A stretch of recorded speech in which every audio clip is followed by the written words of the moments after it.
Boa noite. O meu nome é Geraldo, mas aos 5 anos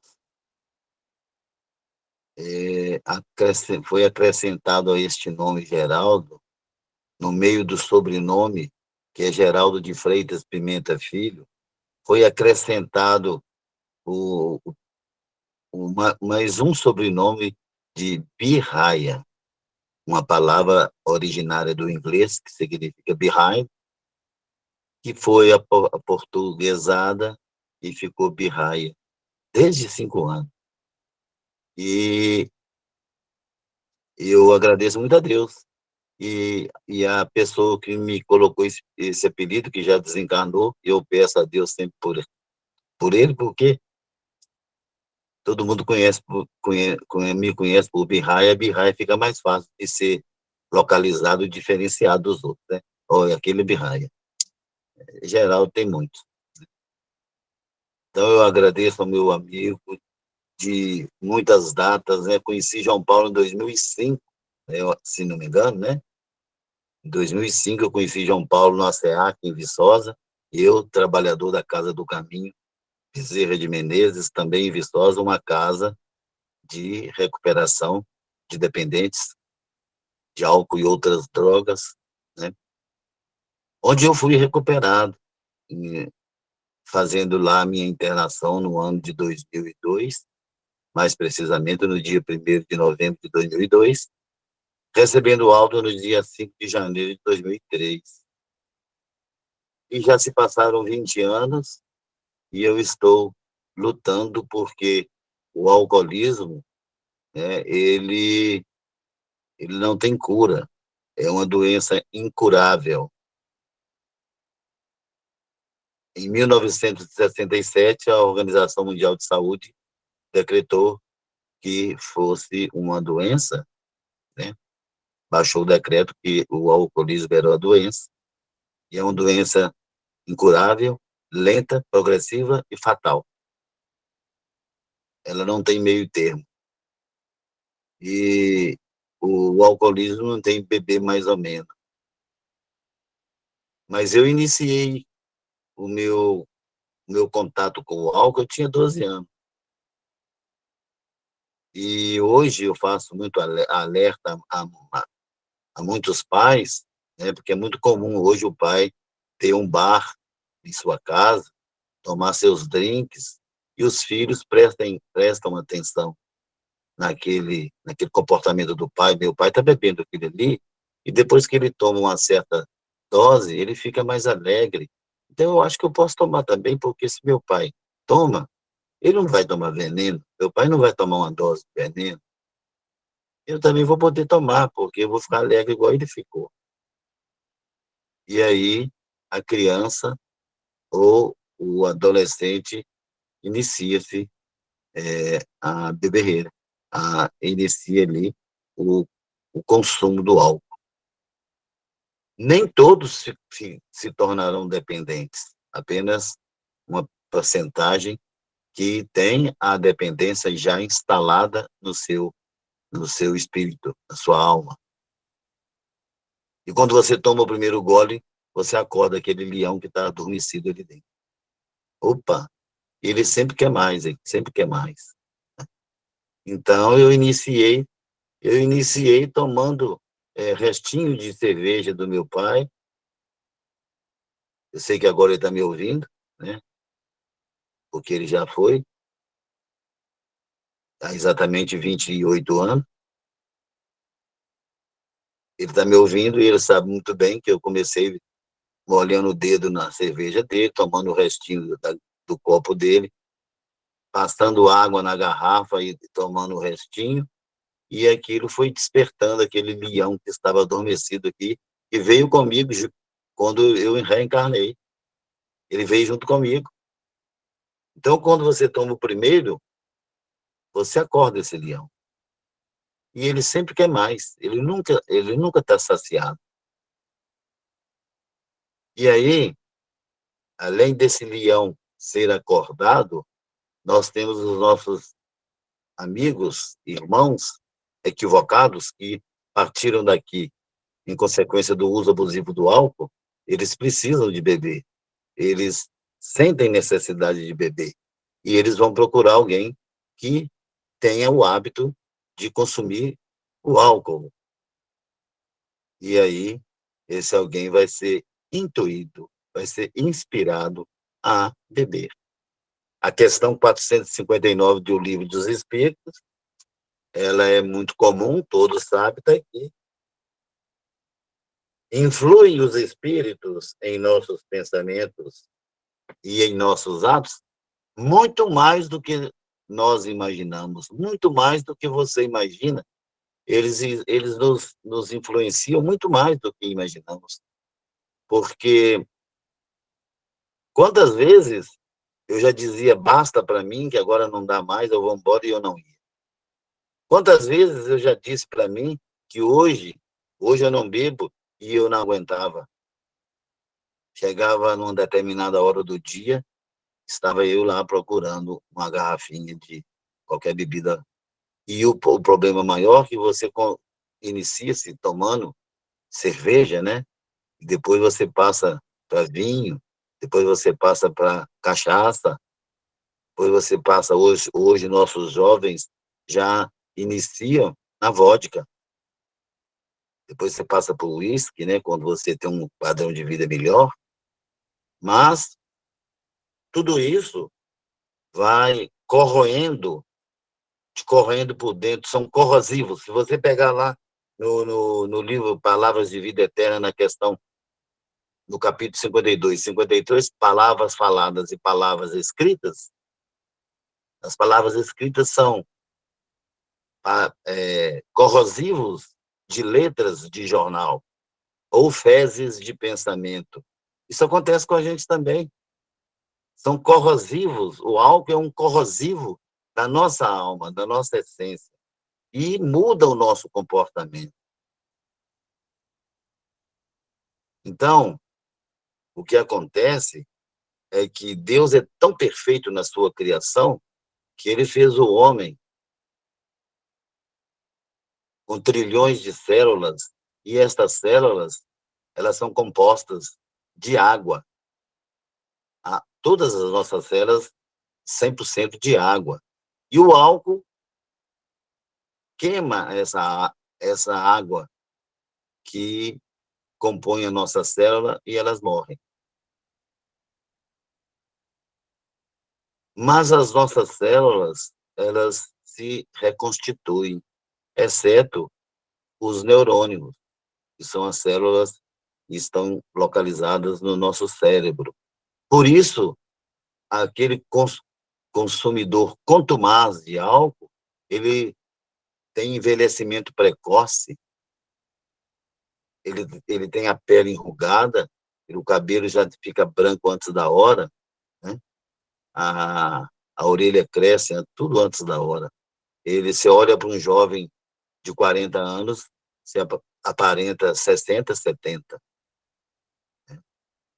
Eu tenho 63 anos e eu conheço muitos jovens de 40 que parece que é mais velho que eu.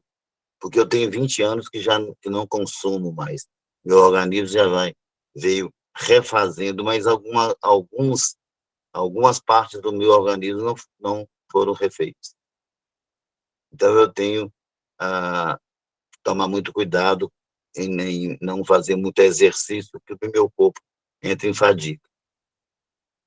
Porque eu iniciei tomando golinhos de cerveja e, quando eu assustei, eu estava consumindo 3 litros de cachaça por dia, eu estava consumindo 70 latões de cerveja por dia, e certa vez eu decidi a tomar vinho. Eu tomei uma caixa de vinho, 12 garrafas de vinho, com menos de um dia. Eu tomei uma caixa de vodka em 2 dias. Eu consumia 1 litro de uísque em meia hora. Então, cachaça, a cachaça ficou fraca, eu passei a consumir álcool puro. E eu não misturava café no álcool. Tomava ele puro, gostava de sentir aquele ardor mesmo, porque ninguém gosta de cerveja, ninguém gosta de cachaça, ninguém gosta de uísque, ninguém gosta de vodka. Nós gostamos é da onda que aquela bebida nos dá. É aquela onda que dá naquele momento, que são resultados imediatistas, nos dão prazer e gozo, mas no amanhã nos deixa seríssimas consequências. Está no livro Amor, Imbatível Amor, da Joana de Ângeles, com em parceria com Divaldo. Devemos entender a necessidade de eliminar o imediatismo, que é devorador, que nos dá prazer e gozo, mas no amanhã deixa seríssimas consequências. Então, para que eu conseguisse me manter sóbrio, eu passei a trabalhar.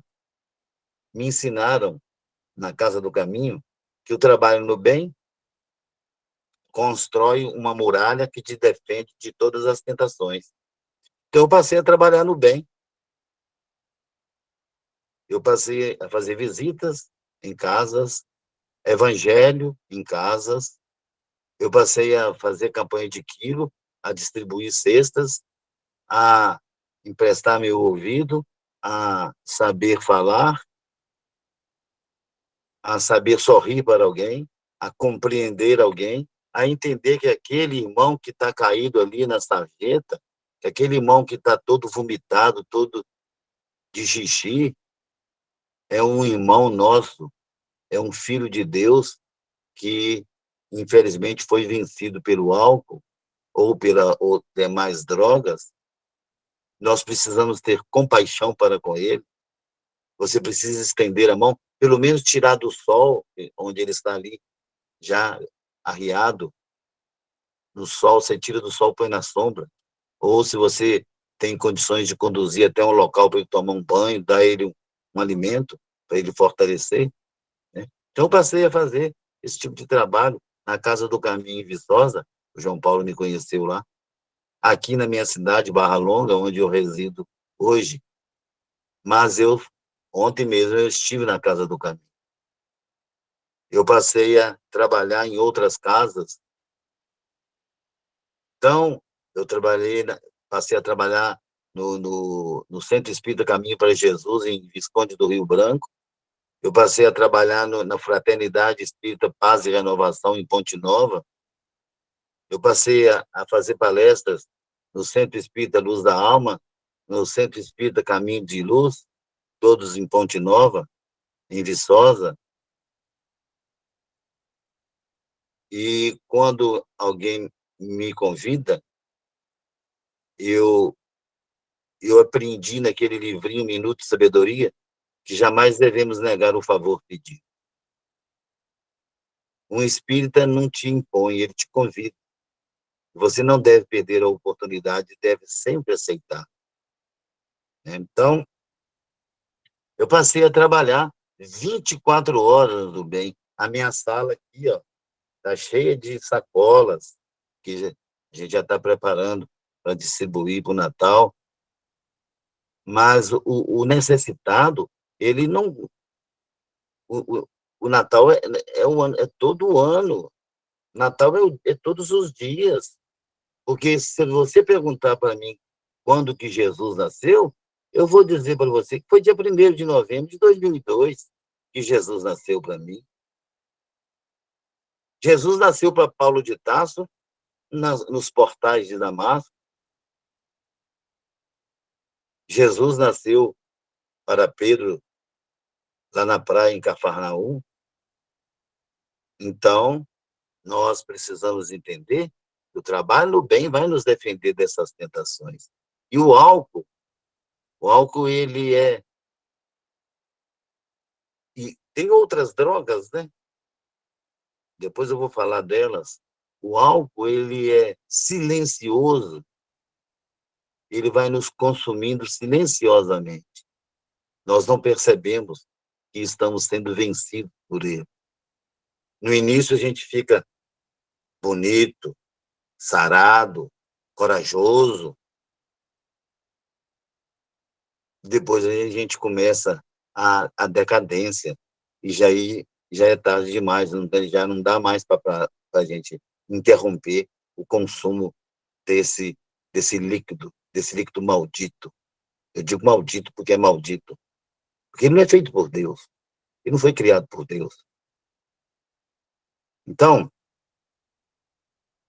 se você tem o hábito de tomar uma cachaçinha, um cálice de vinho, uma dose de vodka, se você tem o hábito de tomar um drinkzinho de uísque,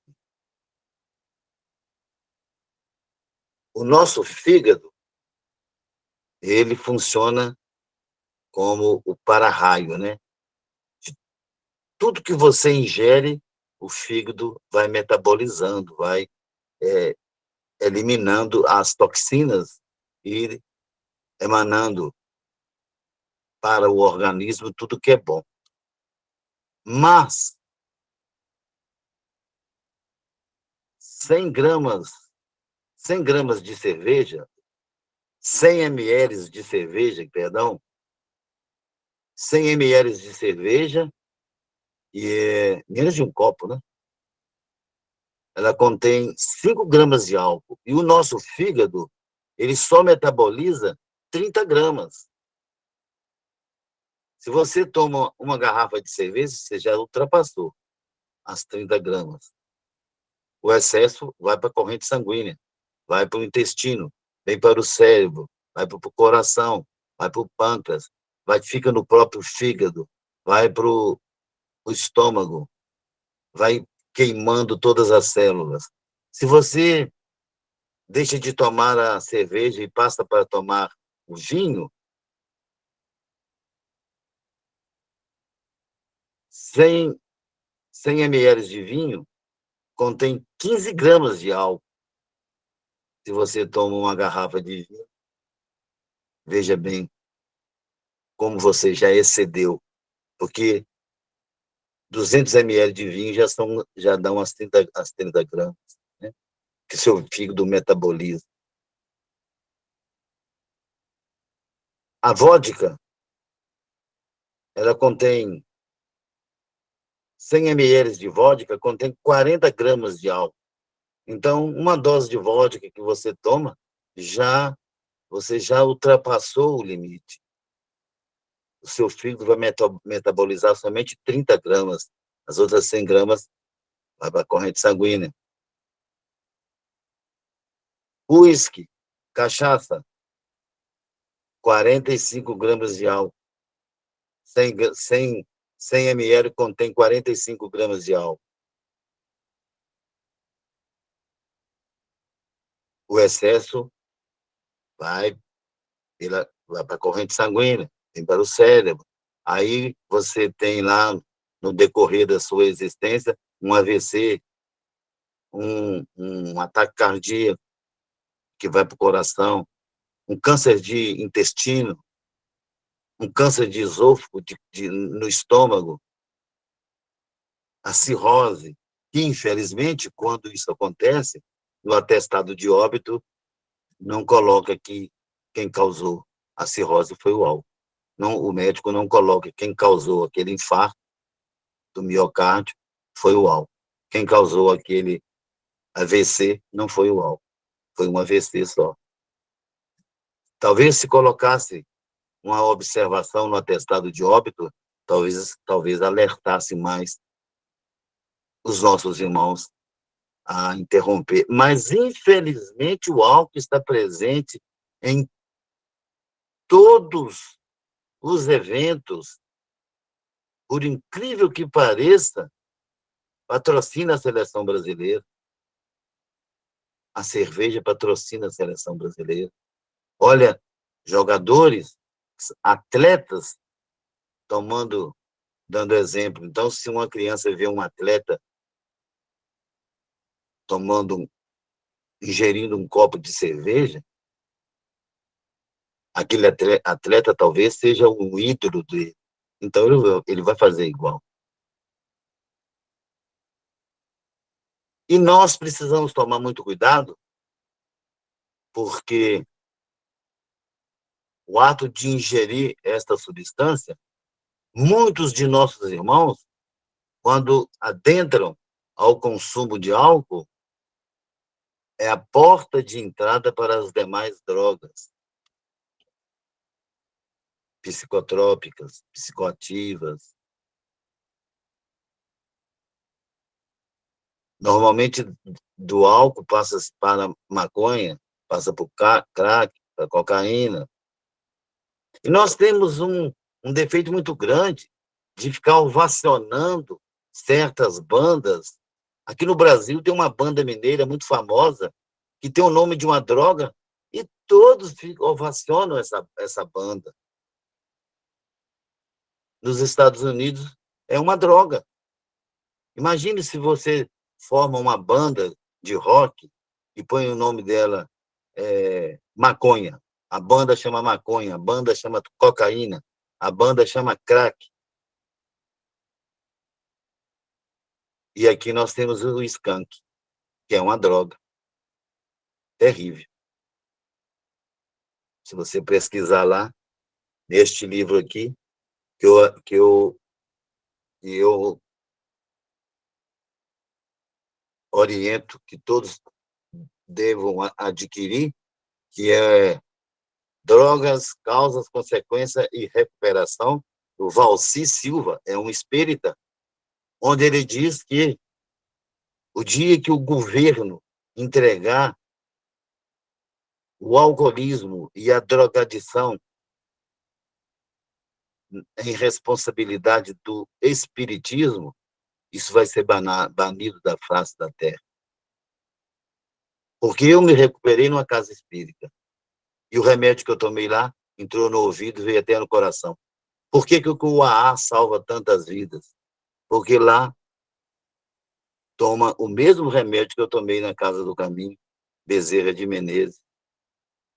O remédio entra por aqui, pelo nosso ouvido, vai até o coração e dali ele emana para a alma, para o cérebro, para a mente.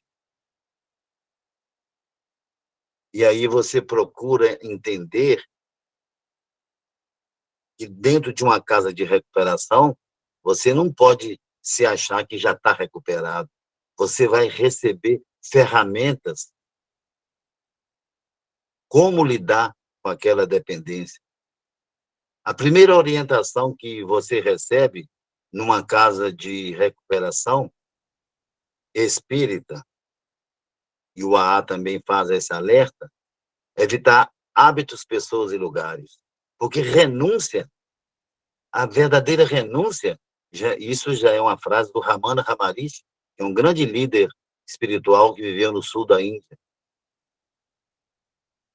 Que a verdadeira renúncia não é de dar roupa, não é da comida, não é da família. A verdadeira renúncia é dos hábitos das pessoas e dos lugares. E nós não conseguimos renunciar esses velhos hábitos. E são esses velhos hábitos de procurar locais, pessoas, lugares, que nos levam a consumir essas drogas que são fatais e que o apóstolo Pedro define muito bem. Todo aquele que é vencido é também escravo daquele que o venceu. Somente quem já consumiu álcool, como eu consumi, entende como eu fui escravizado pelo álcool. Eu fazia de tudo para ter uma bebida à minha disposição. Eu vendia tudo que eu tinha para comprar uma bebida, para comprar uma garrafa de cachaça. A gente trocava peças valiosas para ter uma garrafa de cachaça. Então, nós precisamos de orientar nossas crianças, educar, porque a educação é dos pais. Depois que os pais educam com exemplo e com amor, não com chicote,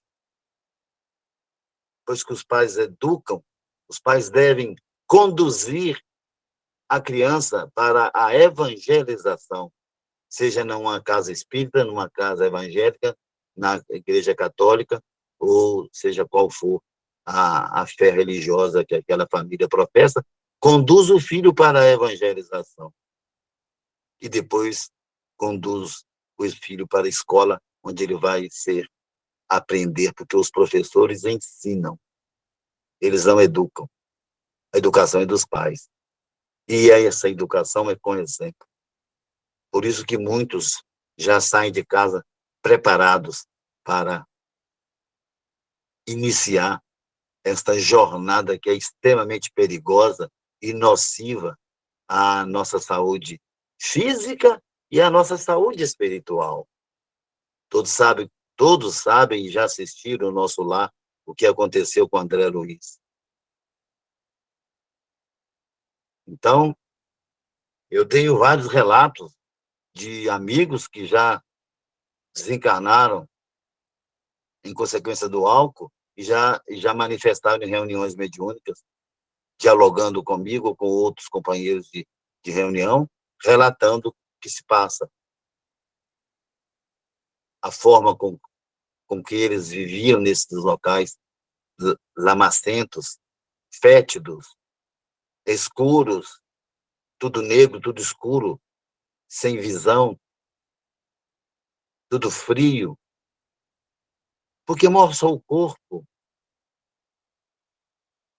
e o álcool contamina diretamente a alma. E aí você morre em consequência do consumo dessas drogas, seja ela qual for. Porque o álcool é a pior das drogas. E eu ouço muitos dizerem por aí, graças a Deus, eu só bebo, eu não uso drogas.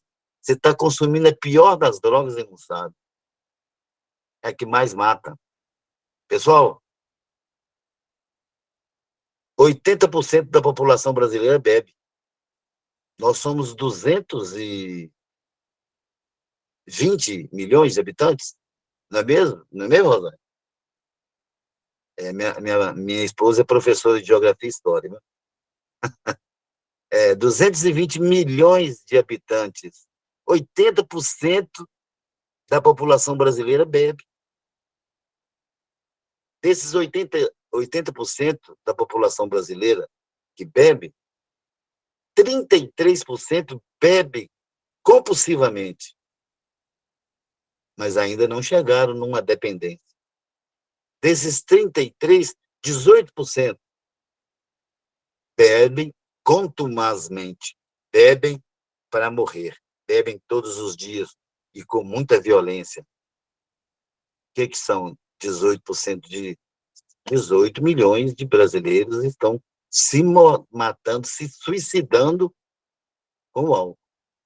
E muitas dependências, quando chega na casa, é uma dependência cruzada do álcool, passou a usar maconha, passou a usar crack. E uma outra orientação que a gente dá, que uma droga não substitui a outra. Eu vou deixar de beber, mas vou fumar um cigarrinho de maconha só para dar aquela onda gostosa. Você vai voltar a beber. E assim, vice-versa, né? Nós temos no Brasil, nós temos no Brasil 30%, 30% não, 30 mil,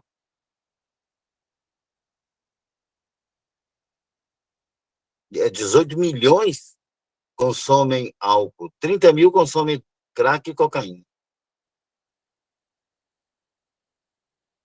Mas nós não damos importância ao consumo de álcool, porque muitos ainda não aceitaram que são bebedores contumazes.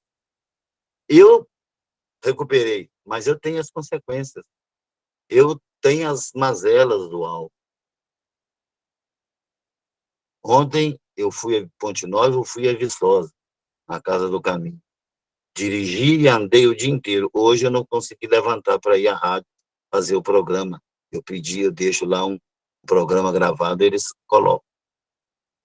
Porque o meu corpo não aguenta, não aguenta. Ele já foi, algumas energias dele já foram consumidas pelo álcool. As minhas células, né, Muitas coisas, às vezes eu preparo uma palestra, muitas coisas ficam esquecidas, porque os neurônios já não têm neurônios na quantidade exata que eu deveria ter com 63 anos, porque muitos já morreram, muitos anos atrás, devido ao consumo dessas substâncias.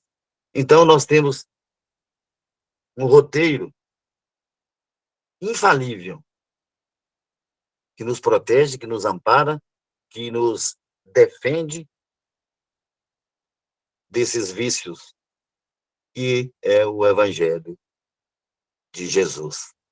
O Evangelho de Jesus é um roteiro infalível que nos permite o levantamento de uma pontinha do véu que está nos ocultando a vida futura. Mas nós não temos o hábito de ler o Evangelho. Nós, espíritas, nós temos as nossas estantes, o Livro dos Espíritos, o Evangelho segundo o Espiritismo, o Livro dos Médiuns, a Gênesis do Céu e Inferno e as demais obras, ficam lá decorando prateleiras. Eles são para serem usados, manuseados, tem que ser lido, estudado.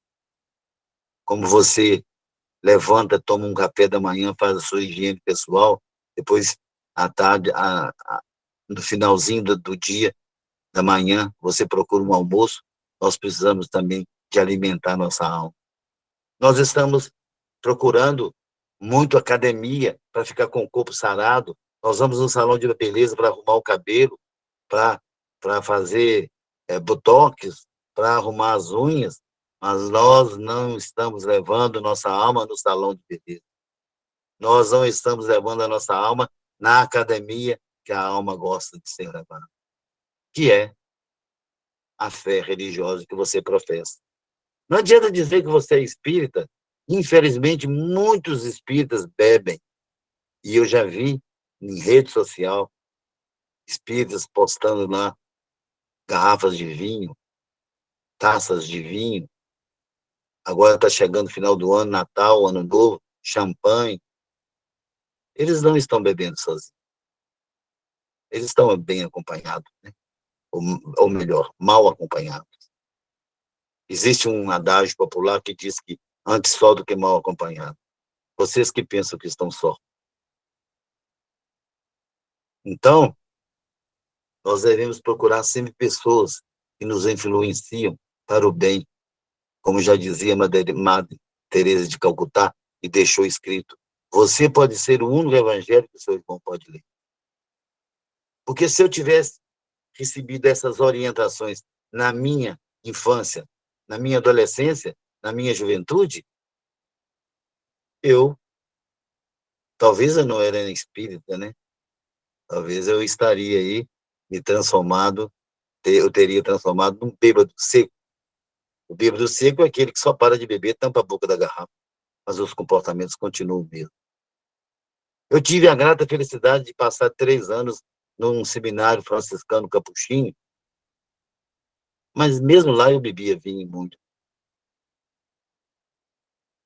É interessante que muitos dizem: mas Jesus transformou a água em vinho. No Evangelho de João, no capítulo 2, nas bodas de Caná, Jesus colocou propriedades, deu à água propriedades de vinho, não transformou a água. Ele deu sabor, só o sabor de vinho, mas aquela água não tinha o álcool. E tinha o sabor de vinho. Por isso que falava, porque que serviram o melhor vinho por último. Porque ali não tinha álcool. Eu nunca vi uma pessoa tomar uma dose de bebida alcoólica e fazer uma cara boa. Porque aquilo queima.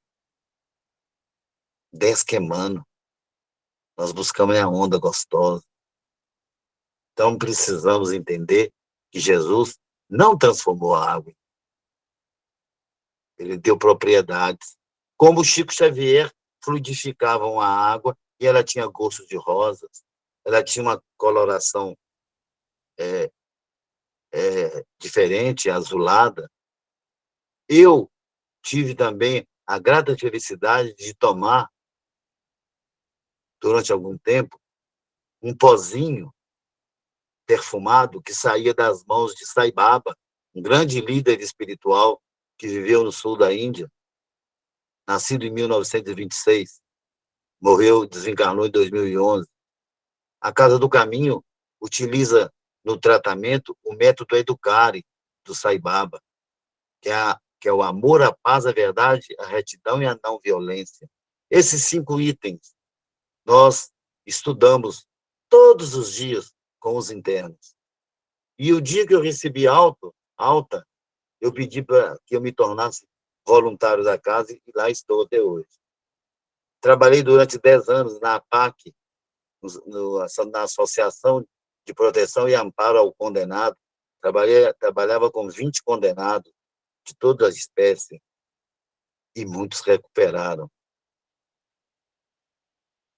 Então, pessoal, não adianta você internar e parar, cruzar os braços, agora não vou beber mais.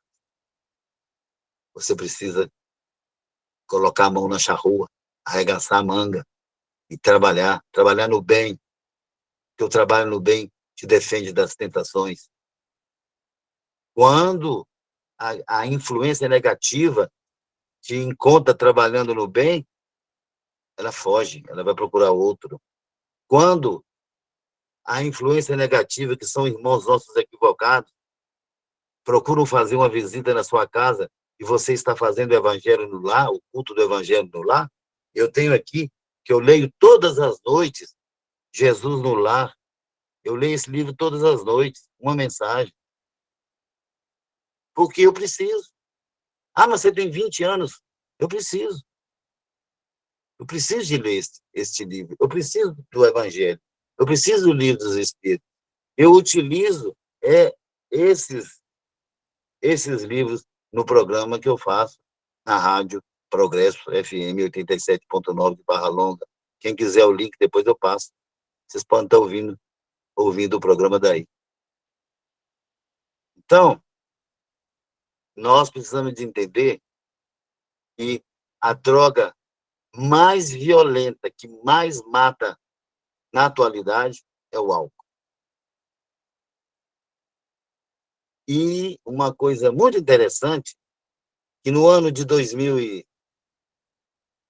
1995, o AA fez uma pesquisa e para cada 10 homens tinha 5 mulheres dependentes. No ano de 2005, 10 anos se passaram, foi feita uma pesquisa. Para cada 10 homens tinha 10 mulheres. Empatou. No ano 2015, esse número ultrapassou. Não sei se foi feito outro. Por que a mulher está consumindo tanto álcool? Porque ela ganhou liberdade em todas as áreas. Ela tem liberdade em todas as áreas. A mulher ocupa a presidência de grandes empresas, mas ela também tem a liberdade de entrar no bar, de tomar uma cerveja a público. Quem sabe? Não é só o homem que nasce dependente. Porque a dependência a gente já nasce. Ela não é adquirida. Porque quem não tem aquela predisposição dentro dele para o álcool, ele pode até dar uma iniciada e depois ele para, não aguenta, deixa de lado. Então nós precisamos tomar muito cuidado. E o pior de tudo, que a mulher, quando consome o álcool, ela prejudica o feto, se ela está grávida. E aí pode ser que nasça ali uma criança consumindo álcool, porque ele vai alimentar de álcool. Então, hoje, o número equilibrou de homens e mulheres consumindo álcool. Mas com o advento do espiritismo, muitos estão sendo resgatados desse lamaçal e trazidos de novo, de volta para a luz. Muitos da minha turma, na Casa do Caminhos, aproximadamente, de 55% a 60% recuperam. Porque nós utilizamos esse método. A música terapia, a logoterapia, que nós precisamos trabalhar. Ah, mas eu não tenho trabalho profissional. Eu não tenho trabalho profissional. Eu não tenho. Por causa de algumas consequências. Minha cidade é pequena. Carmen sabe, muito bem. Mas eu tenho trabalho que me mantém ocupado 24 horas. E eu preciso dele. E eu não posso negar um favor pedido. Porque o maior beneficiado está sendo eu. No capítulo 18 do Evangelho segundo o Espiritismo, nós temos aqui muitos os chamados e poucos os escolhidos.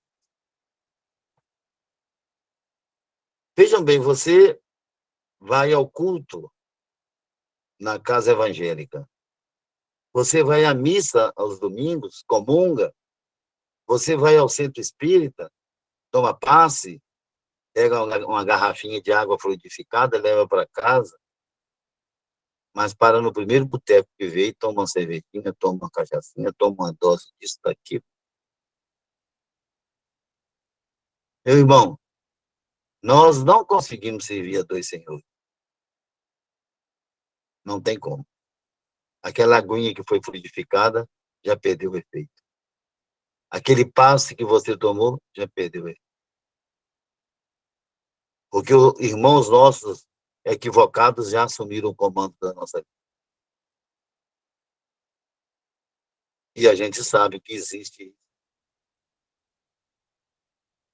E isso também acontece com o cigarro.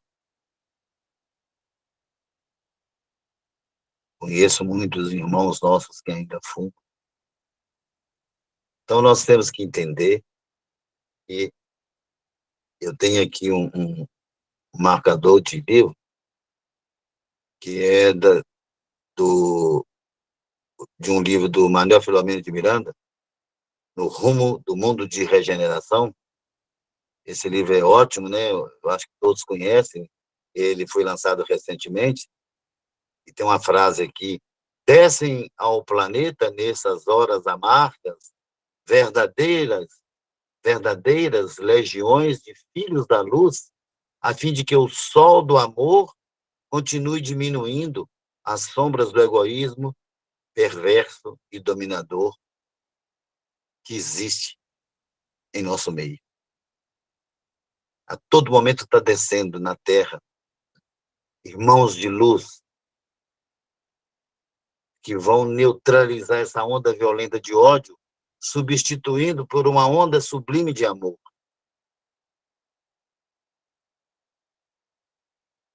Porque o amor, ele é imbatível, segundo a Joana de Ângeles.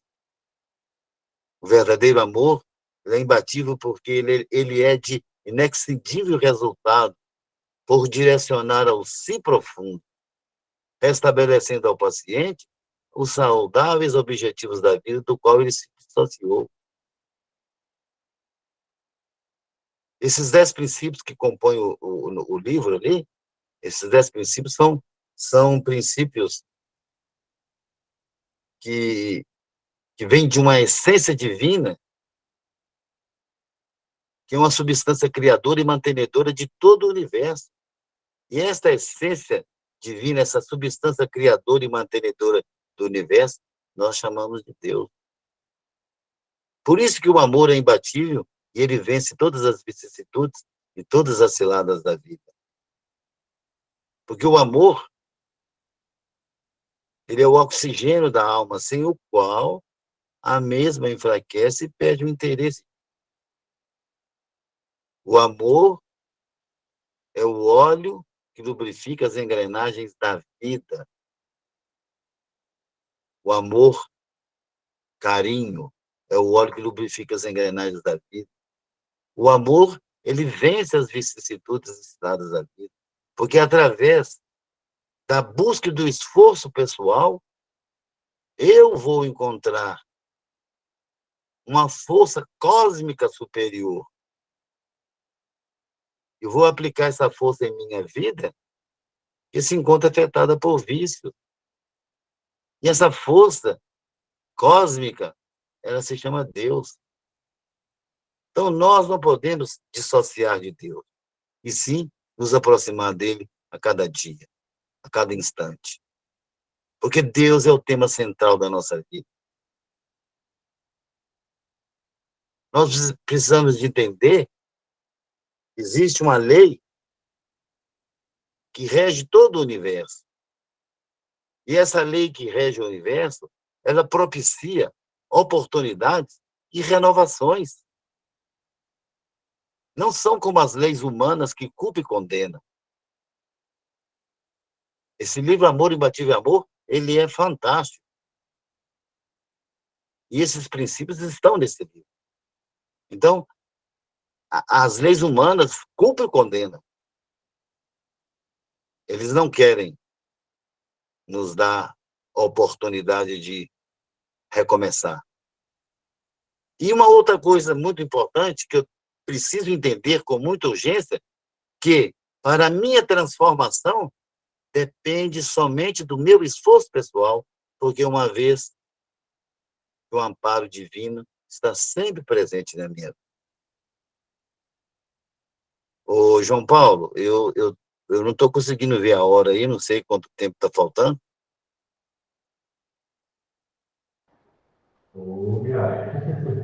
Já estamos já.